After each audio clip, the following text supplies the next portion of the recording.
बिस्मिल्लाहिर्रहमानिर्रहीम।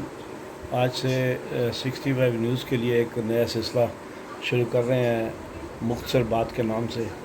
तो आज की सबसे पहली मुख्तसर बात ये कि जिस तरह के तमाम अहलियान पाकिस्तान के इल्म में कि मौजूदा जो असम्बलियाँ हैं, मौजूदा जो हुकूमत है, वो जिस तरीके से आई, वो ना इलेक्शन के ज़रिए आई, ना सिलेक्शन के ज़रिए आई, वो भी खला से उतरी और हम पर मुसलत हो गया। अब वो कह रहे हैं कि हमारी हुकूमत 5 साल पूरे कर रही है, बड़ी खुशकिस्मती है वो।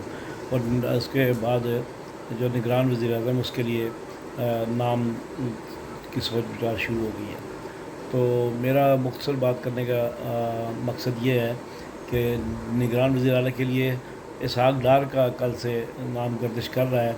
तो उसमें मुख्तसर बात ये है कि उसमें यह है कि एक झूठ नहीं बोलना पड़ेगा कि निगरान हुकूमत गैर जानिबदार है। इसलिए आज की ये मुख्तसर बात पर इत्तफ़ा करें, फिर इंशाअल्लाह अगली मुख्तसर बात के साथ अगले दिन मुलाकात होगी। अस्सलामु अलैकुम।